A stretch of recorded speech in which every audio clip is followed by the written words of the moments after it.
En menos de una semana, los colombianos irán a las urnas a elegir su próximo presidente. ¿Cómo llegan a esta recta final Iván Cepeda, Paloma Valencia y Abelardo de la Espriella? ¿Qué últimos cartuchos pueden quemar en estos días?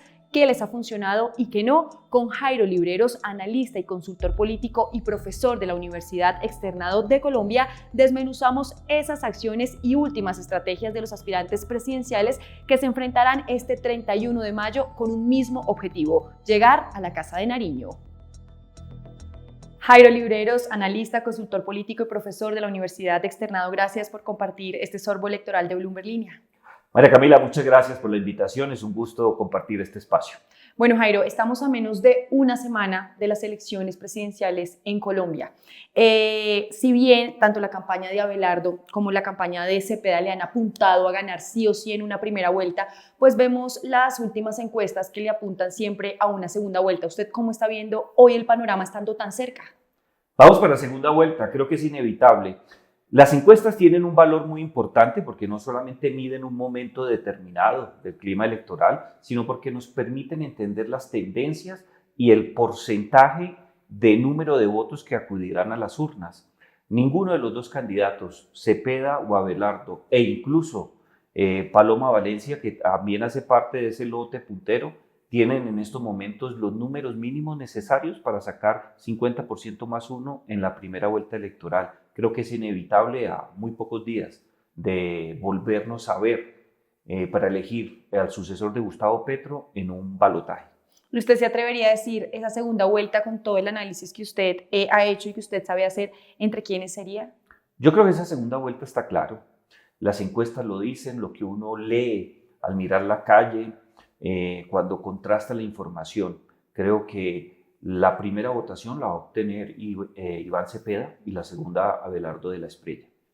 En esta elección siento que hay varios fenómenos interesantes. Uno de esos es lo que ha pasado con la derecha en Colombia, que uno puede decir, uy, la derecha se dividió y en vez de unirse, porque tanto Paloma como Abelardo tuvieron la oportunidad de haberse unido y haber sacado una única candidatura, se han dividido e incluso se han atacado entre sí y tienen algo en común, y es que ambos han usado la estrategia de el miedo a repetir Petro, el miedo a que gane Cepeda. ¿Usted cree que esa estrategia de miedo de la izquierda les ha funcionado o por el contrario es evidente que la derecha está dividida y eso puede sumarle ventaja a Cepeda? ¿Cómo ve usted ese panorama de la división de la derecha? Ahí hay dos interpretaciones y yo apuesto por la primera que le voy a explicar. Si vemos lo que ha ocurrido con los partidos de derecha a nivel global, incluido América Latina, Estados Unidos, pero particularmente la Unión Europea, los partidos se han radicalizado. De los partidos tradicionales de centro, algunos con una mirada liberal hacia la derecha y otros con una mirada liberal hacia la izquierda, las dos grandes facciones se quebraron para volverse más radicales. El fenómeno de Vox no es nuevo en España. Lo que pasó con el señor Trump en Estados Unidos tampoco es nuevo. Cuando miramos lo de Milei, lo de Bukele, nos hemos quedado en la figura autoritaria porque es la expresión del radicalismo, pero esa expresión surge por la ruptura de los partidos de derecha, unos que se mantuvieron en el centro y otros que optaron por llevarse al extremo del espectro político no solamente sus ideas, sino un porcentaje muy importante de votantes. Esa estrategia en la gran mayoría de casos ha sido exitosa. Hoy día tenemos aproximadamente 29 jefes de Estado que han hecho parte de un ejercicio parecido en condición de jefes de Estado o de jefes de gobierno. Dos, en el caso de Colombia es evidente. Hoy día muchos consideran que el presidente o el expresidente Álvaro Uribe Vélez y Paloma Valencia, la candidata del Centro Democrático, ya no son de derecha, son de centro. Se ven más institucionales, manejan un discurso completamente diferente. La decisión de Paloma de escoger como su fórmula vicepresidencial a Juan Daniel Oviedo hace parte de ese mensaje que se envió, un partido que se volvió más de centro. El señor Abelardo de la Espriella es un hombre mucho más fuerte de derecha, tiene un discurso mucho más radical y en cierta medida representa esa izquierda petrista que hizo parte de un proyecto progresista muy importante, pero que en un momento determinado de la historia se fue más hacia la izquierda, se acercó al centro para ganar la presidencia, pero una vez posesionado el 7 de agosto del año 2022, volvió al extremo de la izquierda el señor Iván Cepeda representa también ese centro. Quizás por ser tan diferentes van a terminar juntos en el balotaje para definir quién va a ser presidente de la República. Pero en el caso de Abelardo Esprella es más una estrategia que ha resultado exitosa, romper los partidos de derecha y llevarlos lo más lejos posible del centro para poder polarizar y quedarse con el poder nacional. Usted me da el preámbulo perfecto para empezar a desmenuzar cada una de esas campañas. Arranquemos hablando de la de Cepeda. Uno ve a Cepeda y él en los debates, en el Congreso, por ejemplo, se ve como un hombre tranquilo, él no grita, escogió a una mujer indígena como su vicepresidenta. Sí. Y uno puede leer esto como que él también se está mostrando como menos Petro, digamos, más moderado, porque en su personalidad pueden resultar un poco diferentes, no pelea en Twitter, que eso lo hace el presidente casi que a diario. ¿Usted cree que esta estrategia de mostrarse, digamos, un poco más moderado le está funcionando? No, él es más moderado, él es diferente a Petro. Petro es un caudillo, es un hombre que marca la historia en Colombia y es un hombre que independientemente del resultado del próximo 31 de mayo o el del 21 de junio, va a estar vigente y empujando las banderas de la izquierda durante muchos años. El señor Iván Cepeda no tiene ese carácter, no tiene ese estereotipo de caudillo, lo cual marca una diferencia muy grande.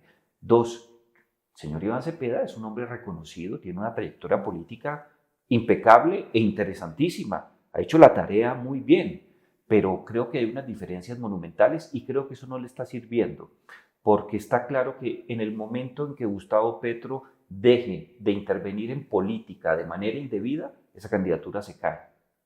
Entonces hay que tener en cuenta algo, el gran caudillo de la izquierda es el señor Gustavo Petro y el señor Iván Cepeda puede llegar a la Casa de Nariño, pero va a llegar con los votos que le entregue Gustavo Petro. Eso marca diferencias monumentales. Lo de menos es el comportamiento, el carácter y el perfil, porque cada quien representa cosas diferentes, pero están ubicados en el mismo lugar del espectro político. Entonces, creo que ese perfil no es bueno. Es más, yo no recuerdo un anticandidato más representativo de la historia de las elecciones nacionales y territoriales en Colombia que Iván Cepeda.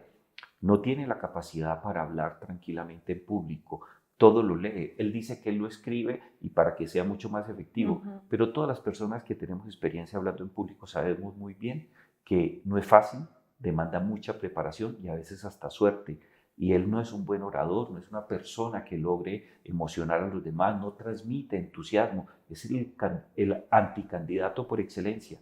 Donde Gustavo Petro deje de intervenir, se desinfla por completo esa candidatura. Aquí en Sorbo Electoral hemos hablado con otros analistas políticos, económicos, y siempre coinciden en que, sobre todo en el tema económico, el mercado ahorita necesita una visión más abierta. Hablando, por ejemplo, de Ecopetrol, de la necesidad de abrir otra vez esa producción y explotación de petróleo, de gas, también de mermar un poquito ese aumento del salario mínimo. Y esa, sin duda alguna, pues son banderas de Iván Cepeda que él ha dicho, vamos a mantener, aquí vamos a hacer una reforma rural agraria, aquí se va a seguir negociando con los campesinos, muy distante de lo que propone Abelardo y Paloma, que es, digamos, una mano más dura. ¿Usted cree que en este punto esos temas, la seguridad, por ejemplo, esos temas sobre la mesa, las personas y el electorado sí los están viendo, o en este punto ya no estamos hablando de propuestas, sino de qué me genera cada candidato? Muy pocas personas están viendo eso. Es más, no es un rasgo característico de Colombia o algo que nos hace excepcionales o más enredados al momento de tomar decisiones racionales, porque tomar la decisión por quién votar es algo racional que compromete mi presente y mi futuro. Pero las campañas hoy día, en las épocas del show, del espectáculo, de las redes sociales, son eminentemente emocionales. Los dos candidatos tienen propuestas programáticas completamente diferentes. Es más, tienen una concepción del Estado que difiere de una manera dramática lo que uno esperaría de un gobierno en pleno siglo XXI. Lo que pasa es que la gran mayoría de personas, de un lado, se fijan más en temas eminentemente emocionales. Hay un sector mucho más racional y mucho más tranquilo al momento de tomar la decisión, lee las propuestas y demás. Pero la gran mayoría de estudios, no solamente en América Latina, sino en Estados Unidos y en Europa, coinciden en algo. El tema emocional no solamente marca la vida de los seres humanos, también logra determinar el futuro de los liderazgos políticos y de las democracias constitucionales. A mí hay candidatos que me gustan de entrada y quizás hay cosas que no comparta de ellos, pero estoy dispuesto por la simpatía a votar por ellos.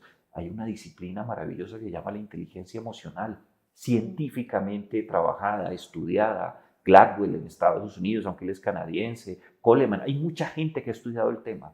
La emoción determina las cosas. Es más, en el caso colombiano, si uno lee a Limón o a Caballero, que son personas que tienen un liderazgo muy importante por cuenta de su trabajo académico y sus firmas encuestadoras, la gran mayoría de ciudadanos en Colombia toma la decisión de por quién votar, faltando 8 días para acudir a las urnas. Y de ese porcentaje, casi el 75% toma la decisión al frente de la urna.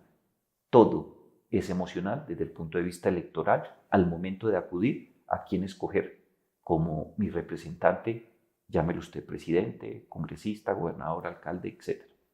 Jairo, ¿cómo entender lo que está pasando con Abelardo de la Espriella? Cuando empezó la campaña presidencial no se mencionaba, tenía un perfil muy bajo y ahora logró treparse sí, en las encuestas.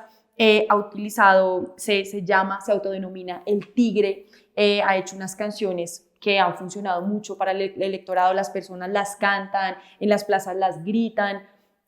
Su discurso, digamos que ha mostrado firmeza, los ademanes que ha usado y demás. ¿Cómo es el ademán? ¿Cómo entender este fenómeno? ¿Y usted cree que más allá del espectáculo y de la emoción que genera esta campaña, esto sí se puede traducir en votos en las urnas este 31 de mayo? La intención de voto no va a reflejar exactamente la votación final. En algunos casos es mayor y en otros menor. Pero hay que tener en cuenta dos cosas. El fenómeno de Abelardo se puede interpretar desde una perspectiva de la crisis de los partidos políticos. Crisis que tampoco es colombiana. Hace mucho rato se vive en América Latina, tiene sus impactos en Norteamérica, tiene sus impactos en Europa. Los partidos en estos momentos no representan realmente lo que dice el papel, la doctrina, la Constitución. Difícilmente logran aglutinar a un sector importante de la sociedad con base en unas ideas. No tiene estrategias de formación, a veces ni siquiera los representa. Esa crisis de los partidos políticos permitió el surgimiento de figuras como Rodolfo Hernández hace 4 años, hoy Abelardo de la Espriella, una persona que está por encima. 2, el tema muy importante es que buscan romper con la institucionalidad. Lo hizo Rodolfo, lo hizo Petro. Petro gobernó en contra de la institucionalidad y Abelardo representa igualmente eso, alguien que está por fuera de los partidos políticos, que no tiene experiencia política, no tiene experiencia pública y que por esos 3 motivos, que no tiene experiencia, no está con los partidos, no representa la institucionalidad, va a ser la persona capaz de transformar lo que ocurre en materia de problemas de política pública en el país. Y el tercero, las emociones. Yo creo que la estrategia comunicacional ha sido muy efectiva, ha logrado identificar los mensajes que un sector importante, en mi opinión, casi que mayoritario, quiere que resuelva en estos momentos por cuenta de las crisis que hay, que tampoco son nuevas. Problema de seguridad, él habla de unas ideas absurdamente gaseosas, pero hay mensajes que han calado. ¿Quién no va a estar de acuerdo que es necesario acabar con las 300.000 hectáreas mal contadas que tenemos de cultivos ilícitos, que las personas que resulten implicadas en la comisión de un delito y condenadas vayan a una cárcel, que tengan la oportunidad de reivindicarse con la sociedad y que salgan no como expertos delincuentes, sino con otras opciones? Hay cosas muy evidentes, pero el trabajo comunicacional ha sido muy efectivo. Ahora, en el caso colombiano, con esto cierro porque me alargué mucho, en el caso colombiano, que yo tenga claro, en los últimos años, la única persona que ha logrado en una primera oportunidad como candidato llegar a la presidencia de la República es Juan Manuel Santos. Pero Juan Manuel Santos tenía el respaldo de Uribe, claro. Tenía el respaldo mayoritario de la sociedad colombiana y logró acceder al poder. Es absolutamente difícil entender si esa intención de voto se va a traducir realmente en votación efectiva o más. Pero si nos atenemos a las encuestas, y yo creo en las encuestas, va a sacar una votación muy importante por todo lo que dije. rompe con los partidos, está por fuera del sistema, tiene un discurso atractivo, emocionalmente logra conectar y por último, tiene una base popular muy, muy importante. He acudido a 5 citas donde lo he podido ver en 5 ciudades diferentes, no porque me hayan invitado, sino porque hace parte del circuito laboral donde yo estoy. Y me ha impresionado el apoyo popular del señor Abelardo de la Espriella. Sí, como que ha tenido efecto esa emoción. ¿Y cómo vio usted esa elección de José Manuel Restrepo? Digamos que uno ve a Abelardo muy radicalizado, muy extremo, una posición muy extremista, pero designa a un hombre que sí tiene experiencia pública, exministro de Hacienda, exministro de Comercio, además súper académico, Institucional. ha sido rector de más de 3 universidades. Sí. ¿Cómo ve usted esta elección? Yo creo que es un acierto. El profesor Restrepo es un hombre que tiene unas calidades personales y profesionales muy importantes. Como usted dice, ha sido rector de diferentes universidades, del CESA, del Rosario, que creo que es su casa de estudios. Sí. Es un hombre que conoce el Estado, pero tiene otro tipo de cualidades. Además que genera tranquilidad y simpatías en los mercados por su formación académica, por su experiencia como funcionario público. También es una persona que por su carácter más pausado, más tranquilo, también se vuelve atractivo para ciertos sectores del centro del espectro político que temen que la aventura de un outsider los pueda llevar como población o como Estado a nosotros en Colombia a una situación crítica. Yo creo que fue muy acertado porque en última instancia el señor Restrepo, que creo que lo ha hecho muy bien como fórmula vicepresidencial, el señor Restrepo termina siendo la persona que lleva a tierra la vida azarosa de un candidato presidencial y que esperamos, si se dan las cosas, tenga la capacidad también de moderar un poco el ímpetu del señor de la Espriella, porque a veces tiene unas ideas que generan mucha preocupación, pero cuando aparece con Restrepo logra calmarlo. Y eso hace parte del juego. Cuando tú escoges a alguien en las elecciones, no solamente votas por la figura individual. Si tiene pareja, estás votando también por esa pareja. Pero cuando hay una fórmula, terminamos nosotros por entender que votamos es por un conjunto de ideas representada por un equipo de trabajo. La creación de un equipo de trabajo que combine características, por más chocantes que éstas sean o por más similares que puedan parecer, mejora la capacidad, la intención de voto y la elección final. Jairo, ¿qué pasó con Paloma Valencia? Que uno podría decir arrancó la campaña muy fuerte, unos votos inmensos en la gran consulta, pero que hoy las encuestas la ubican de terceras y con una diferencia significativa, es decir, Abelardo ya le saca más de 10 puntos. ¿Qué pasó con ese fenómeno de Paloma Valencia? Que si bien ha estado respaldado por el expresidente Álvaro Uribe Vélez casi que en todas las plazas públicas. Yo creo que ella es una gran candidata, ha sido una excelente senadora, es una persona que tiene una trayectoria muy destacada, tiene el respaldo, como usted lo dice, del expresidente Uribe, de un partido político importante que tiene una representación significativa en el Congreso de la República. Sin embargo, no logró conectar con un sector muy importante de la sociedad.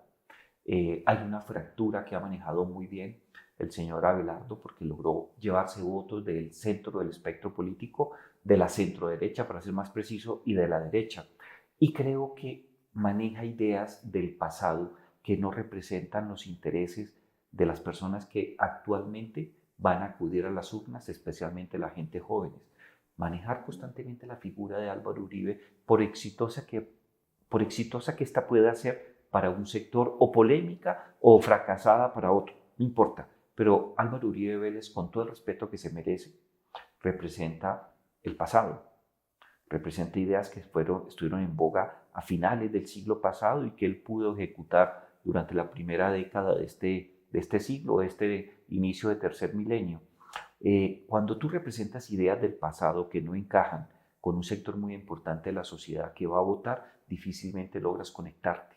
Y si tienes un partido y una tendencia política fragmentada, el daño puede ser mayor. ¿Le fue muy bien en la consulta? Sin lugar a dudas. Esperábamos que eso tuviera un impacto especial al momento de la lectura, la intención de voto. Sí, mucha gente lo esperaba, pero ya no logró conectar y representa ideas que no hacen parte del debate y creo que difícilmente va a tener la oportunidad de llegar a una segunda vuelta electoral. Le faltó programa, le faltó conexión y le faltó quizás algo muy importante, tener un equipo de trabajo que no ahora, sino desde el año pasado tuviera la capacidad de aglutinar al sector mayoritario de la derecha y de la centroderecha, que en última instancia es mayoritario en el país y pone presidente.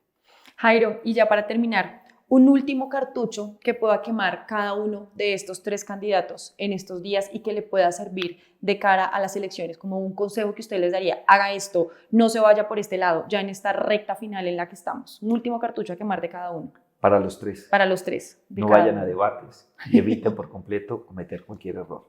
En estos momentos la suerte ya está echada.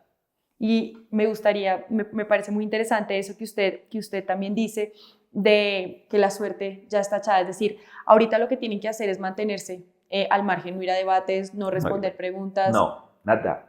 Cero entrevistas, cero debates. No, en estos momentos ya no hay nada más que hacer para obtener mayor intención de voto. En segundo lugar, lo que te dije en algún momento, un sector que puede ser, según una encuesta, entre el 23 y el 25%, y seguro otra encuesta entre el 24 y el 27%, no ha tomado la decisión.